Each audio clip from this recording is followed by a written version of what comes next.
We are speaking today with Craig Poole, General Manager of the Crowne Plaza. Craig, thanks for taking time to Thank talk you. with us today. Thanks. Thank you. I'm interested to know how it is you came to Berks County. How long have you been here at the Crowne Plaza? I've been here for just about 2 years, coming up November. And where were you before that? I was in Pittsburgh, Pennsylvania. And what brought you here? The people the two men that own this hotel said that this hotel needed a turnaround. It needed a new culture put in it, and I put culture into hotel. And they said, "Will you come to Reading, PA?" And I said, "Well, I'm not sure at this time of life if Reading is in my scope of where I want to move to." And they said, "Will you come and look at it?" And I looked at this hotel, and I thought, maybe. And then I drove around. I looked at the mountain ranges around Berks County, and I looked at the Tupahocken Creek, which is I fly fish, and I thought, wait a second, I'm here. It's beautiful country. It's 2.5 hours from everywhere I would want to be if I were to retire. And I thought this makes a good place for my last stop. So I came to Reading, and I made a good decision. Now, you also made a decision to live in the hotel. Right. That was one of the caveats of coming here was I've owned 17 homes in my lifetime. I don't need to own another one at this age. So I said if I will come, it will build a condo for me here, so I can live here and be ever present. And my reputation is ever present owner from my past. So this made sense, and this is more of a lifestyle for me than a work for me. So it's what I do. Had you ever lived on a property before? I have years ago. And it was different life then. It wasn't good. I had children, and my children were young, and it didn't really work. But now you're empty nester. Now I'm empty nester. My wife and I live here, and it's a dedication about turning a hotel around and being active in the community. And that's what we do. Well, let's talk about being active in the community. I understand that you're involved with something called Profits for Passion. I am. Tell me about that and why you decided to get involved. Well, I'm involved in a lot of nonprofits myself, and a recipient of lots of awards for nonprofits. So I know how hard nonprofits work, and I like this Profits for Passion because they're bringing in small business people that are doing something in the community and they need to be recognized. And typically, these people don't want to be recognized, or they don't even know they're doing something great.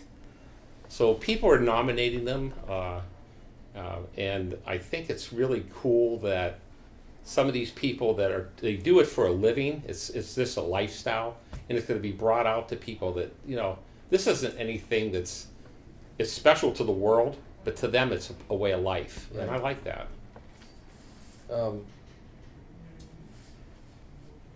Talk about the business vitality in Berks County. What you see business travelers, you see leisure travelers. I do. You have meetings. I do. What's your sense of the state of the economy and it's a great question. State of business? When I came here, I saw, and I've been in the hotel business 48 years. So, and I've had many hotels internationally, international airport hotels.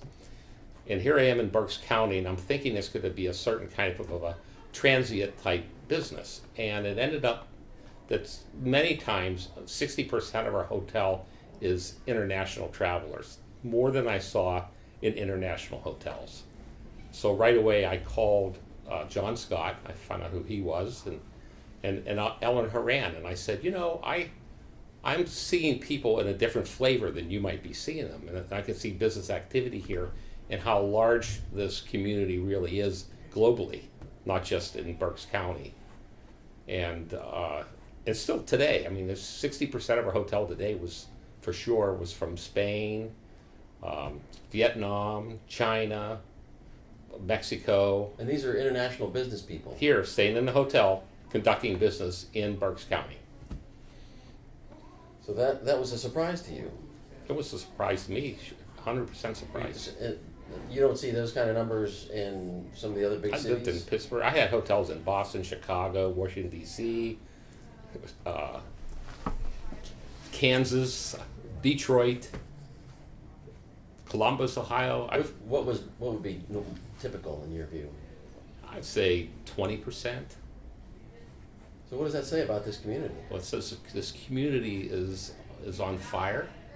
It says they talk about the community being poor, but it's just one section of Reading. It says that the community is prospering, that manufacturing is on the upswing again. I think most of the business coming in is coming in under a manufacturing type business event. Right. And it's bringing in great people. Great people from all over the world coming to Reading, Pennsylvania.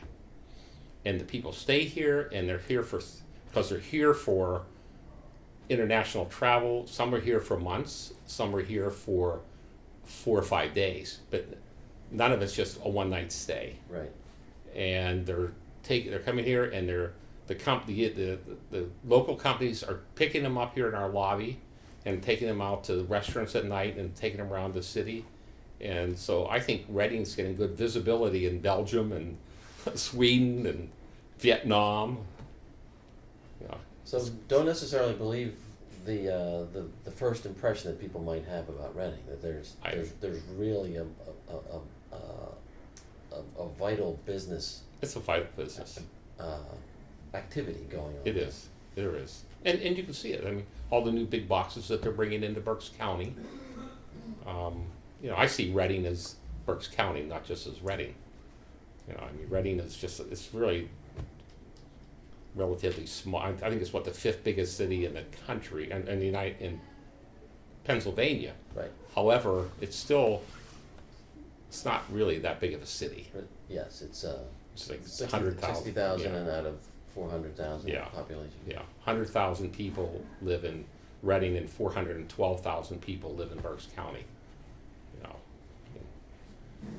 So I love it. I love the quaintness. I love that I can go in the city in 5 minutes, and I can go fly fishing in 5 minutes, and I can be at Blue Marsh Lake in the country in 5 minutes. I love that. And then in 2 hours, I can be in New York City. And, in Pittsburgh, it took me 2 hours to get to the airport. In Washington, D.C., it took 2 hours to cross the bridge. So this is a nice stop for you? Oh, it's a great stop. Maybe your last stop? Yeah, I tell everybody this is my retirement home. There you go. So that's my goal, is to build this up, and so as this gets bigger and bigger, and the business is better, and the people, I don't create much, I create very little turnover. So typically I'll have long-term people that stay here. So as they become greater, I'll become lesser, and I can become like the godfather of the place, or whatever you call it. The mayor of Crowne Plaza. Well, Mr. Mayor, we'll let that be the last word. Thank you. Thank you for your time today. Thank you.